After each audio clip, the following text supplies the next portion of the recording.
let them shoot threes, bro. Cheryl Reeve wasn't going to let them shoot no damn threes. Let's check out. Let's start with you here, Caitlin. You said you might be aggressive on the trade market once this opened up. Is there any player that you're looking to get to? And remember, it has to be apples to apples trade here. Starter for starter, reserve for reserve. The good news is you can't go wrong with this type of talent. Anyone looking to make a deal here? To be completely honest, I love my team. I think they're great. I don't have any intentions of really trading any of them. The All-Star Coaching Exchange reveals fundamental disagreements about basketball philosophy and player utilization that extend far beyond simple personality conflicts. These tensions highlight broader issues affecting team chemistry and strategic implementation across multiple organizations. Cheryl Reeve has consistently advocated for traditional motion offense systems throughout her coaching career, particularly during her tenure with the Minnesota Lynx. This approach emphasizes predetermined player movements and structured ball distribution rather than individual creativity and spontaneous decision-making opportunities. It's being ran for Natasha Hart. And they're playing 3 out, 2 in. And I want to see if I can get any clips here. I want to see if I can get any clips of it. Because it was really bad early in the fourth, late in the third. Like, it got real bad. And the Indiana Fever, they play a 3 out, 2 in offense. It is 2025. We are watching a team. Motion offense systems require players to operate within specific frameworks that prioritize team coordination over individual expression. These methodologies often limit the ball handling responsibilities of primary playmakers, forcing them to work within predetermined patterns rather than reacting to defensive adjustments. Clark's playing style fundamentally conflicts with motion offense principles. Her effectiveness depends on maintaining significant ball handling duties and the freedom to make split-second decisions based on defensive positioning. Restricting these responsibilities through structured systems diminishes her natural advantages and overall impact. I don't know if this is in the rules. I don't really care. But I think we've already discussed we are going to trade coaches. Bee's going to take her coach, Sandy Brondello. Let's get it. It's going to be amazing. Sorry, WNBA, if that's not in the rule. Sorry, ESPN, if that's not in the rules. But we just made it a rule. So, Sandy Brondello, come on over. Let's get to it. You can coach Sabrina. So therefore, maybe Stewie wants to come on over to my team. Let me know. Bea, you want to give me Stewie? We have breaking news. The three-point shooting element represents another crucial philosophical divide. Clark's long-range capabilities require offensive systems that create open looks through spacing and ball movement. Conservative coaching approaches often discourage aggressive three-point attempts, preferring safer shot selections and traditional offensive positioning. Sandy Brondello's coaching philosophy appears more compatible with modern basketball evolution. Her willingness to embrace three-point shooting and individual creativity aligns better with Clark's natural abilities and preferred playing methods. This compatibility likely influenced Clark's decision to request the coaching change. Play a 3 out, 2 in offense in 2025. I repeat, we are watching 3 out, 2 in 2025. What is going on? It is 2025. Not even the Wings play 3 out, 2 in. Not even the Sun play 3 out, 2 in. The Sun suck. The Sun. The timing of Clark's public statements reinforced the strategic nature of her coaching trade. Her description of herself as a read-and-react player sent clear messages about her dissatisfaction with current team management approaches. These comments addressed ongoing conflicts about offensive system implementation. Clark's press conference remarks about preferring on-ball responsibilities over off-ball movement directly challenged motion offense fundamentals. This public stance represented uncommon boldness from professional athletes, particularly those dealing with established coaching hierarchies and organizational expectations. News here. I don't know that I've heard. Now, Caitlin Clark doing that, guys, is kind of a big slap in the face to Stephanie White. See, no one picked up on this yesterday. See, no one picked up on why she traded the coach. Like I told y'all, they're running this damn motion offense, and Caitlin Clark don't like the motion offense, bro. Hence why she traded her, why she got rid of Cheryl Reeve, and hence why she sent the signal.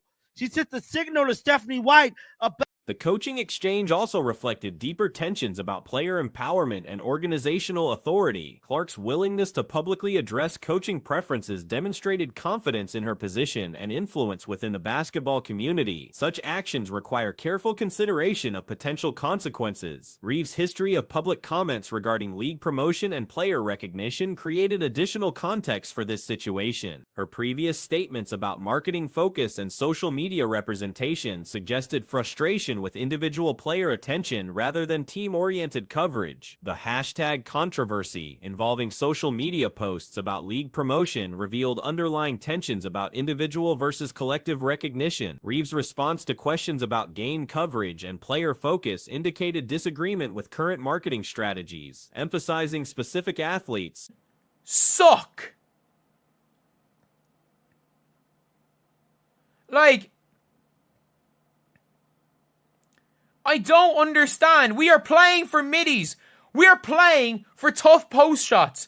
We're clogging the lane. Our guards can't drive anymore. Kelsey Mitchell, who used to live off back cuts into the paint. Caitlin Clark, who you weren't able to overplay because she was so much of a threat going downhill, is now a non-factor going downhill because you put... Christine Brennan's reporting on these conflicts provided additional perspective on the relationship dynamics between coaching staff and prominent players. The coverage highlighted how media narratives can amplify existing tensions and create additional pressure on all parties involved. Reeve's role as Olympic coaching staff during Clark's selection process added another layer of complexity to their relationship. Professional disagreements about playing styles and team management can influence decision-making in various competitive contexts. The coaching trade demonstrated Clark's growing influence within the league and her willingness to use that influence to address concerns about team management. Such actions represent evolving player empowerment trends in professional sports organizations. She sent the signal to Stephanie White about this motion offense, guys. Hence why this same damn day, Caitlin Clark says, you know what, I'm a more of a read and react type player in a press conference. I'll play off ball, but I really don't like to play that style of basketball. She's telling Stephanie White, and she's sending subliminals to the Indiana Fever front office right now about her playing off ball and this motion off. Traditional coaching approaches often emphasize conformity and system adherence over individual adaptation and creativity. This philosophy can conflict with modern player development that encourages unique skill expression and personalized strategic approaches. Motion offense effectiveness depends on all participants embracing predetermined movements and accepting limited individual responsibility. Players with exceptional creative abilities may struggle within these constraints, leading to reduced overall productivity and satisfaction. Put a second fucking post player in there! You put an extra defender! And an extra post player who, by the way, Natasha Howard has some weird fetish for playing on the fucking strong side and getting in the way. She refuses to play on the weak side, ever. She refuses to try play the baseline, play low, play out a short corner. She gets in the way of every single drive. And at least Kelsey Mitchell can sometimes put up crazy floater thingies that sometimes go in. That's not necessary. The three-point revolution in basketball requires coaching adaptations that many veteran coaches find challenging to implement. Embracing aggressive long-range shooting demands different strategic thinking and risk tolerance than traditional offensive approaches. Clark's ball-handling abilities and court vision represent modern point guard evolution that emphasizes individual playmaking over structured distribution. Limiting these capabilities through motion offense systems essentially wastes elite talents that could provide significant competitive advantages. Ball and this motion offense. This ain't her style of play, dog. Heard of a coach being traded in the All-Star game. This is something that you're agreeing to, Fee. There's no terms to this deal. I agree with Cheryl. I agree with the trade. I love Cheryl. She's my coach here. And you know what? That's just going to be worse for Team Clark because now we got more chemistry on our side. We got more synergy. We know what we expect from each other. So that was a bad move on your part, Kayla. We're taking you down. Oh. The All-Star environment provided an appropriate setting for addressing these philosophical differences without serious competitive consequences. The celebratory atmosphere allowed for symbolic gestures that might be inappropriate during regular season competition. Brondello's positive response to the coaching trade reflected professional understanding of the entertainment value while recognizing the opportunity to work with exceptional talent. Her willingness to embrace different strategic approaches aligned with Clark's preferences. The incident highlighted ongoing conversations about adapting traditional basketball systems to accommodate evolving player capabilities and expectations. Professional sports continuously evolve as new talents emerge with different skill sets and strategic understanding. Early Caitlin Clark's game. She can't drive anymore because Natasha Howard is in the way. She can't get free from the three-point line because no one gives her the ball. She can't get free off the dribble because they overplay her because they know the drive's not a threat anymore. Like, what are we doing? What are we doing? We have a modern basketball point guard and you have a system from 2003. You were trying to you changed your entire teams. The team was better this time last year. Player advocacy for preferred systems and coaching approaches represents legitimate professional concerns that organizations must address thoughtfully. Balancing individual preferences with team cohesion requires careful consideration of multiple factors and stakeholder interests. The coaching exchange ultimately symbolized larger tensions about basketball evolution and the ongoing transition from traditional methodologies to modern strategic approaches. These changes affect every level of professional basketball and require adaptation from all participants. The Indiana Fever's recent performance demonstrates concerning tactical decisions that undermine fundamental basketball principles and player effectiveness. Examination of their offensive approach reveals systematic problems that compromise competitive potential and individual player development. That was a bad move on your part, Caitlin. We're taking you down. Oh. So that was Caitlin Clark yesterday on ESPN. Like I stated, speaking about this trade, her team is dope. Somebody said Caitlin Clark, notably team USA snub, is about to play the ball, play the All-Star game with Gabby Williams, who very nearly ruined Team USA. Hold on, is Gabby Williams on Caitlin's team? You here, Caitlin. You said you might be aggressive on So the trade market once Gabby Williams is on her team. Now, this was Cheryl Reeve a couple weeks ago. During critical game situations, the team's strategic execution reached particularly troubling levels. When trailing by 15 points, the coaching staff deployed Clark alongside Dantes and other complementary players in an up-tempo approach that successfully reduced the deficit to 5 points. However, subsequent personnel changes immediately reversed this momentum, highlighting the incompatibility between certain player combinations. The most glaring issue involves the simultaneous deployment of Clark and Howard in offensive sets. This pairing creates structural problems that prevent effective spacing and ball movement. The coaching staff appears committed to running offensive schemes specifically designed around Howard's post presence, despite the negative impact on overall team efficiency. They changed everything to accommodate Natasha Howard! And I understand they won the Commissioner's Cup. I understand there are certain periods in a game where you get the ball to Natasha Howard. Not build your offense around her! You don't build your offense around Natasha Howard. You don't clog in the lanes because, one, it makes Kelsey Mitchell worse. She's less efficient than last year. It makes Caitlin Clark worse. She's way less efficient. Current offensive philosophy emphasizes a 3-out, 2-in formation that feels antiquated in modern basketball. This approach contrasts sharply with contemporary tactical trends that prioritize spacing and perimeter shooting. Even traditionally post-oriented teams have moved away from such formations. Recognizing their limitations in today's defensive environment, the tactical regression becomes evident when comparing current approaches to league standards. Other franchises, including those with limited success, have adopted more progressive offensive concepts. The Fever's insistence on post-centric basketball places them at a significant competitive disadvantage against teams utilizing modern spacing principles. This offensive structure severely limits guard penetration opportunities. Mitchell, previously effective at exploiting backdoor cutting lanes, now faces consistently clogged interior areas. Clark's driving ability, which created significant advantages through defensive overplay concerns, becomes neutralized when post players occupy prime real estate. Now, this was Cheryl Reeve a couple weeks ago.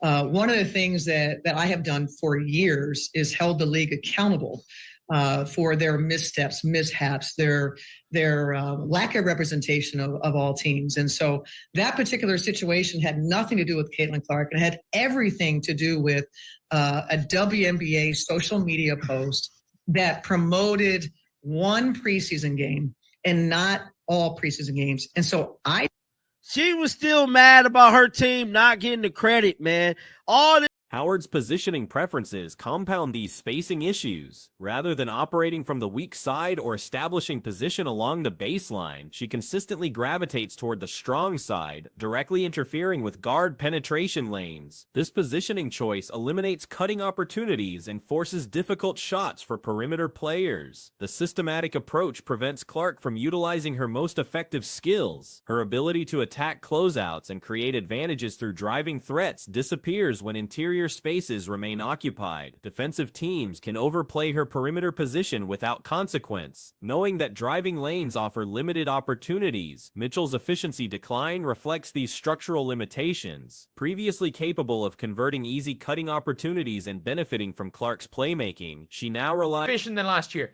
Aaliyah Boston, fair enough, her and Tasha Howard can sometimes work off each other. But like, what are we doing? We have a literal system that is designed to play like it's 1986. We might as well be playing like it's 1986. It's like Stephanie White thinks that Alyssa Thomas is walking through that door. It's like Stephanie White thinks Bree Jones. Clark's shot selection patterns reveal the systematic constraints she faces. Her tendency toward contact floaters from extended range indicates the lack of clean driving opportunities. When primary offensive options become unavailable, players resort to suboptimal shots that reduce overall efficiency. The coaching staff's commitment to this approach suggests philosophical inflexibility that ignores players' strengths and modern tactical evolution. The system appears designed for personnel that differs significantly from current roster construction, creating a fundamental mismatch between strategy and talent. She was still mad about her team not getting the credit, man.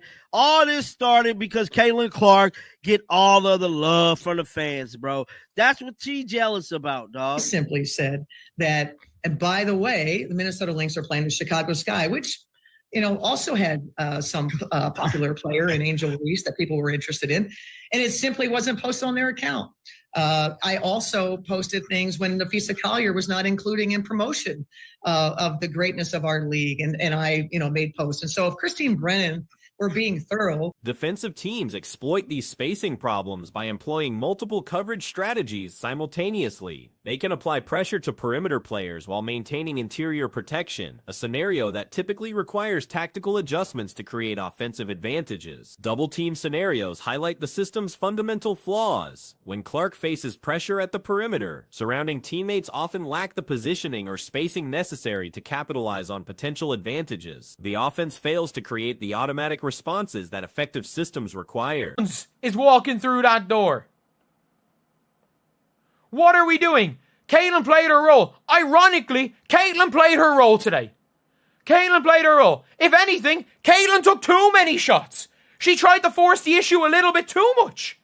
If anything, with the way they are playing right now, Caitlin did a bit too much. She forced the issue because nothing. She doesn't get easy. She hasn't taken an easy shot in about 4 games. She can't. Boston's ability to operate within this structure provides limited compensation for overall deficiencies. While she occasionally benefits from interior combinations with Howard, these moments cannot offset the broader limitations imposed on guard play and perimeter offense. The defensive impact on Clark's free throw opportunities demonstrates another systematic failure. Previously able to draw fouls through aggressive drives, she now encounters congested areas where contact occurs without favorable positioning for officials' calls. This reduces a significant component of her scoring arsenal.